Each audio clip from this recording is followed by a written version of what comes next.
21 அம்ச கோரிக்கைகளை வலியுறுத்தி அனைத்து துறை சங்கங்களின் கூட்டமைப்பு சார்பில் கிருஷ்ணகிரி மாவட்ட ஆட்சியர் அலுவலகம் எதிரே கண்டன ஆர்ப்பாட்டம் நடத்தப்பட்டது. மாவட்ட தலைவர் கார்த்திகேயன் தலைமையில் நடைபெற்ற இந்த ஆர்ப்பாட்டத்தில் தமிழ்நாடு அரசில் காலியாக உள்ள அனைத்து நிலை காலி பணியிடங்களை போர்க்கால அடிப்படையில் நிரந்தர அரசு பணியிடங்களாக நிரப்பிட வேண்டும்.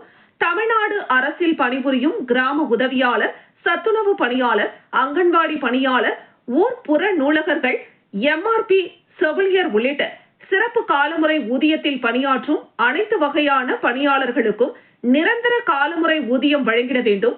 தமிழ்நாடு அரசு அலுவலர்கள் மற்றும் ஆசிரியர்களுக்கு நடைமுறையில் உள்ள பங்களிப்பு ஓய்வூதிய திட்டத்தை முற்றிலுமாக ஒழித்துவிட்டு பழைய ஓய்வூதிய திட்டத்தை 1/4/2003 முதல் மீண்டும் அமல்படுத்த வேண்டும். அரசு ஊழியர்களிடம் பிடித்தம் செய்யப்பட்ட CPS தொகையையும் மற்றும் அரசின் பங்களிப்பு தொகையையும் வட்டியுடன் சேமநல நிதியாக மாற்ற வேண்டும்.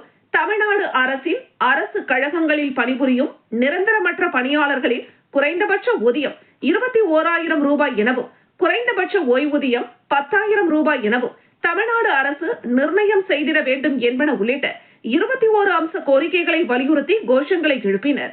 இந்த ஆர்ப்பாட்டத்தில் சுமார் 100க்கும் மேற்பட்ட அரசு ஊழியர்கள் கலந்து கொண்டு கோரிக்கைகளை வலியுறுத்தி கண்டன கோஷங்களை எழுப்பினர்.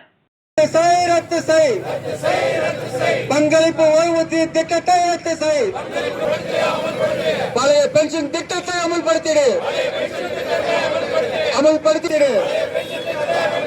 நிரப்பிடு நிரப்பிடு நிரப்பிடு நிரப்பிடு நிரப்பிடு காலி பணியிடங்களை நிரப்பிடு.